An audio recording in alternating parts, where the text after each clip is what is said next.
The next thing the bile does as it moves through the intestines is to balance the immune system. When most people think of the immune system, they think of white blood cells floating through the bloodstream.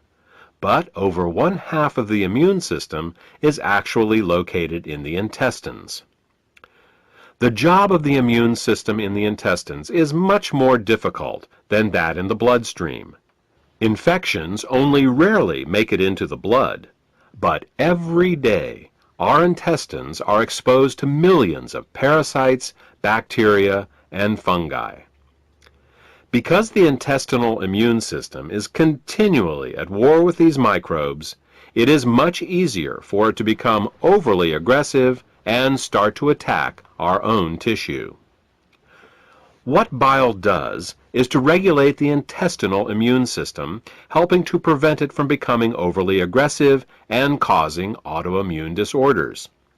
If you're suffering from a gut-related autoimmune disorder, it may be because of a blockage of bile flow.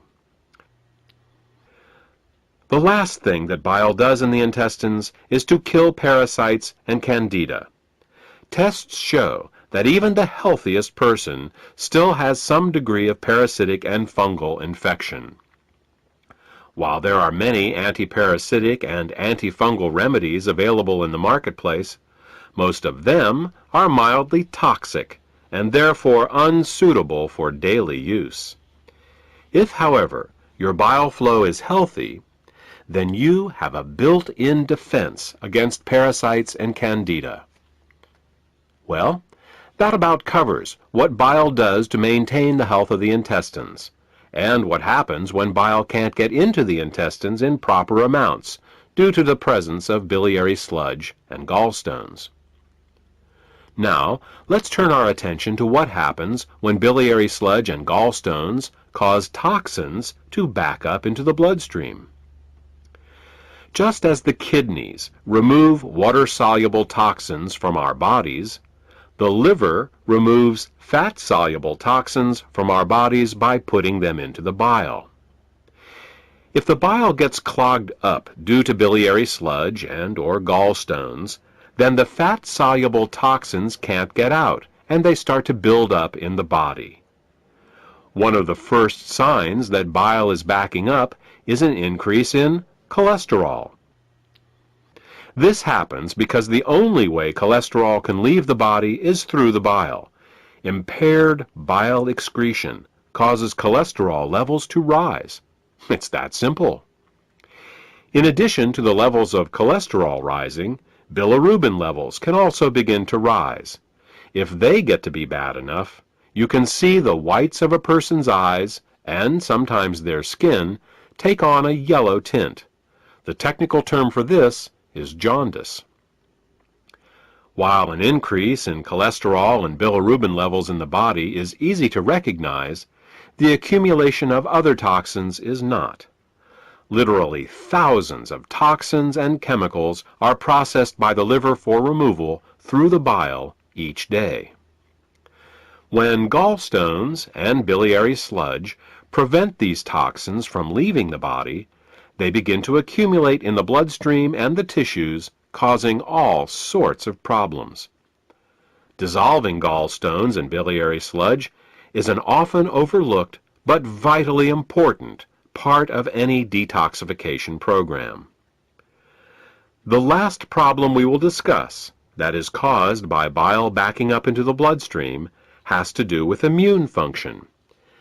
As we said earlier, bile plays an important role in the immune system of the intestines by keeping it from becoming overly aggressive.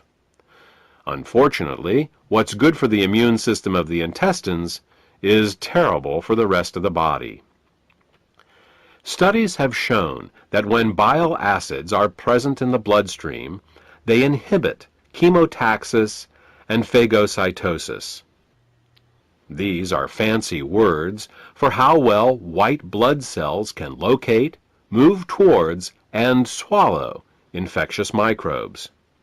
Thus, what starts out as a beneficial immunoregulative action in the intestines becomes an immunosuppressive action in the bloodstream and the tissues. These are all effects of bile backing up in the bloodstream. The final set of problems we will discuss is how biliary sludge and gallstones can affect the neighboring organs.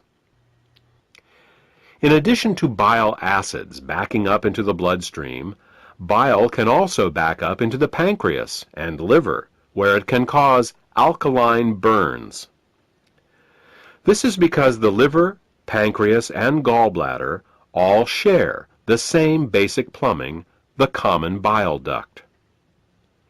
There are valves that keep the bile from backing up into the liver and pancreas. If a small stone finds its way into one of these valves, the valve can get stuck in the open position. If this happens, then every time the gallbladder contracts to squeeze the bile into the small intestines, it can also squeeze the bile into the pancreas and the liver, causing caustic alkali burns and irritation. You see, very alkaline substances can burn us just as easily as very acidic ones. And with a pH of 9.5, bile is very alkaline. Mild alkali burns for a short time in these organs may only result in local irritation, but over a long period of time, these alkali burns can cause diabetes, hepatitis, and cancer.